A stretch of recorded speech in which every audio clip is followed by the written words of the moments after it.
Oke, assalamualaikum warahmatullahi wabarakatuh. Hari ini kita bahas tentang uji normalitas kembali. Namun beda dengan video sebelumnya,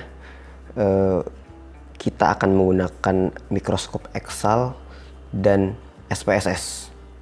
Jadi kalau kemarin di video yang kemarin tuh ya, kan kita menghitungnya dengan rumus manual. Sebenarnya di mikroskop Excel juga sebenarnya itu manual. Cuman kita dibantu cara menghitungnya saja. Kalau manual kan kita ngitung satu-satu per tabel harus diisi. Kalau di mikroskop Excel masih dengan uji Lillie force ya. Pendekatan menguji normalitasnya menggunakan pendekatan Lillie force. Kalau di SPSS bukan menggunakan pendekatan Lillie force. Ada lagi rumusnya. Karena di SPSS itu tidak bisa menguji normalitas dengan pendekatan Lillie force. Ada namanya uji Kolmogorov-Smirnov dan Shapiro-Wilk. Jadi ada dua. Tapi kita akan bahas yang Kolmogorov-Smirnov karena si datanya data kecil, data tunggal. Kurang dari 30 sampel biasanya. Kita pakai yang itu aja.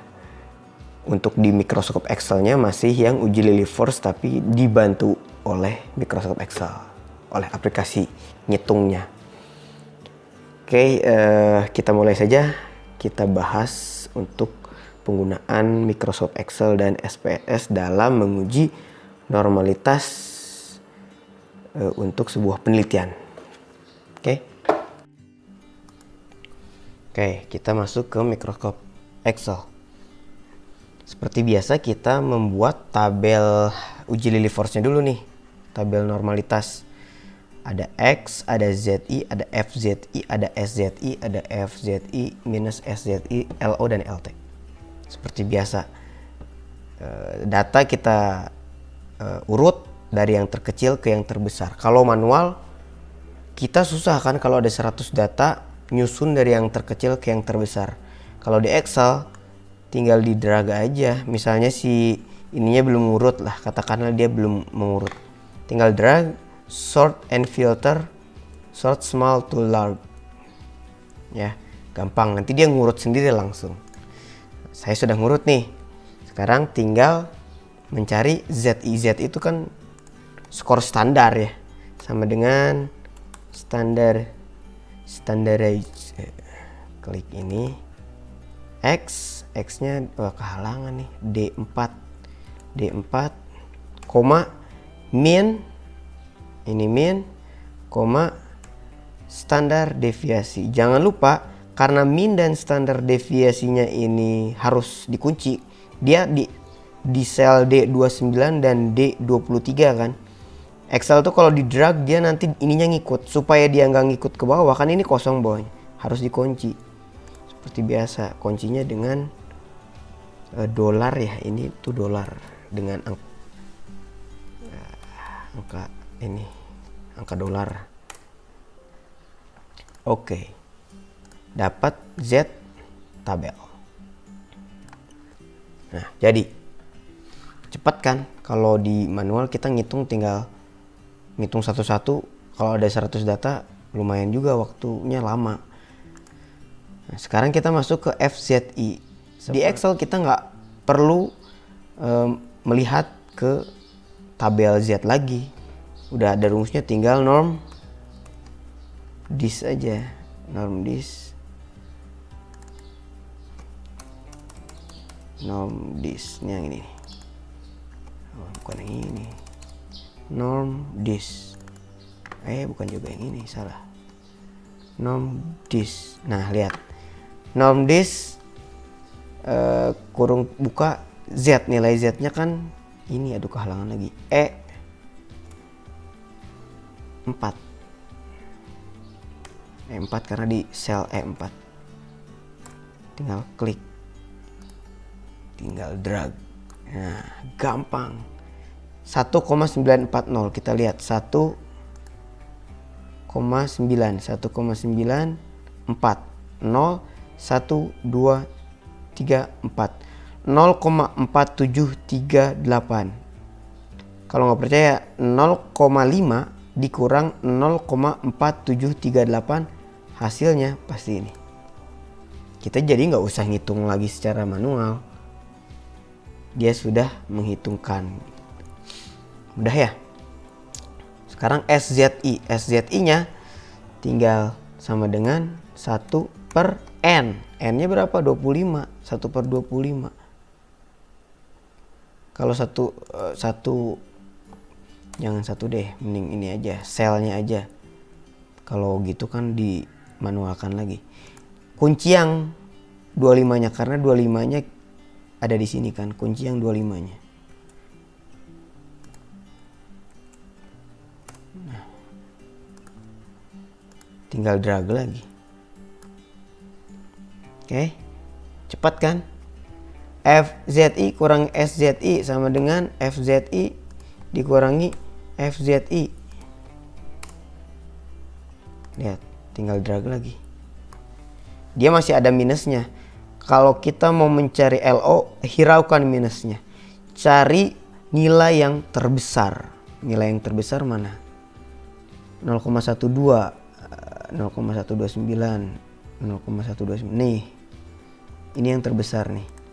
0,1299. Tinggal kita mencari L tabel. Berapa L tabelnya untuk sampel 25?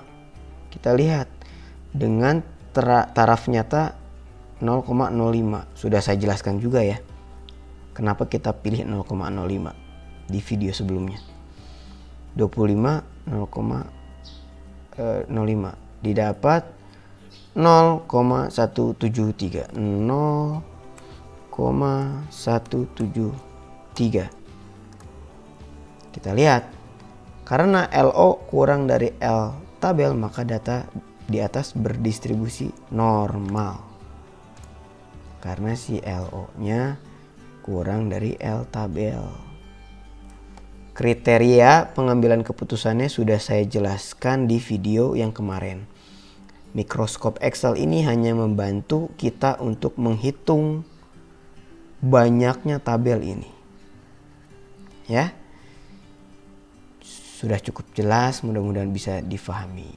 Nanti kita masuk ke mikroskop ke SPSS. Oke. Oke, sekarang kita masuk ke aplikasi SPSS ya. Jadi seperti biasa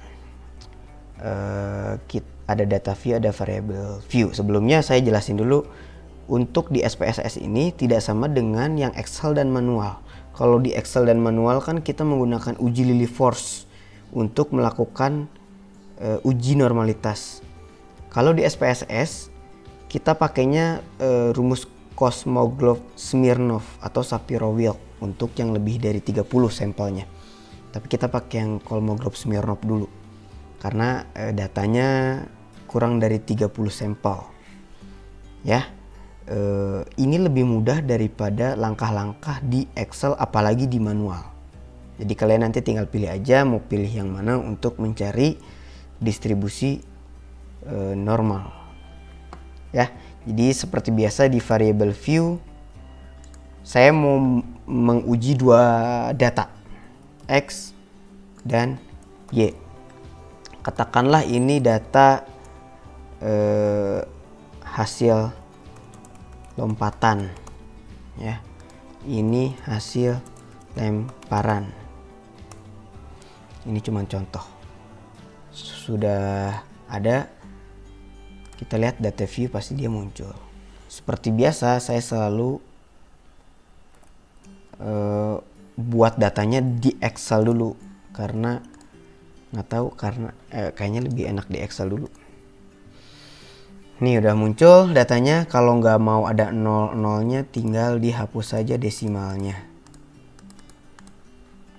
maka dia akan seperti ini.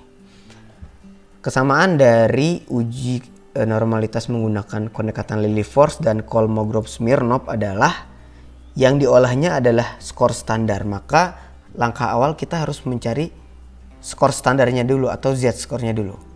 Ya, caranya tinggal analyze descriptive statistik, descriptive. Tinggal save standardized value as variable. Pindahin seperti biasa. Kalau Yang mau diolah itu dari kiri ke kanan. Ini kamar ya, kamarnya yang mau olah dipindahin ke kamar olah. Ini kamar ruang tunggunya lah di sini. Oke, sudah semua. Oke, langsung. Z-score-nya nggak akan ada di sini, dia munculnya di sini. Jadi kita akan mengolah Z-score-nya, bukan skor aslinya. Kalau Z-score X dan Z-score Y, kalau sudah ada, lanjut kita olah lagi, analyze. Perhatikan non-parametric test, ya, legacy dialogues dan sample Kolmogorov-Smirnov KS. Kita akan mengolah yang Z-score nilai X dan Z-score nilai Y. Normal, centang dulu di sini normalnya. Oke. Nah, langsung dapat hasil ini. Perhatikan. Kita perhatikan yang mana data yang akan dimasukkan dalam kriteria penerimaan keputusan.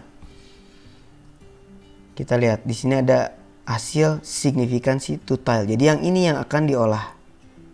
Ya, yang paling bawah 0,466 dan 0,583 yang akan diinterpretasikan bahwa data ini normal atau tidak normal. Ya, jadi yang ini enggak, yang atasnya enggak, hanya yang 0,466 dan 0,583 seperti yang sudah saya jelaskan. Nggak tahu kenapa di SPSS ini nggak ada 0, tuh nggak bisa di awal angka. Jadi dia titik langsung. Kayak ini minus titik, padahal ini minus 0,170. Ya. Nah, kita masukkan ke kriteria keputusan. Kriteria pengambilan keputusan uji normalitas menggunakan SPSS. Jika nilai sig itu yang ini, ya, kurang dari 0,05 maka data berdistribusi tidak normal. Jika nilai sig lebih dari 0,05 maka data berdistribusi normal. Kita lihat nilai sig X berapa. Ya, yang di sini pindahin aja. Nilai sig X itu 0,466. Ini nilai sig lebih dari 0,05. Ini kan lebih dari 0,05. Kesimpulannya data X berdistribusi normal. Data Y, data sig Y sama dengan 0,583. 0,583.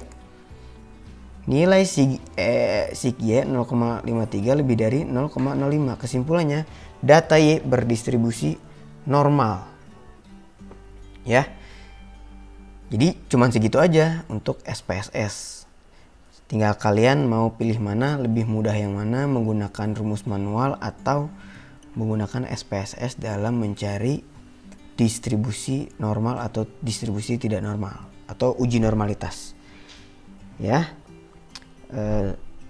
Untuk kenapa pakai 0,05 saya sudah jelaskan di video yang sebelumnya.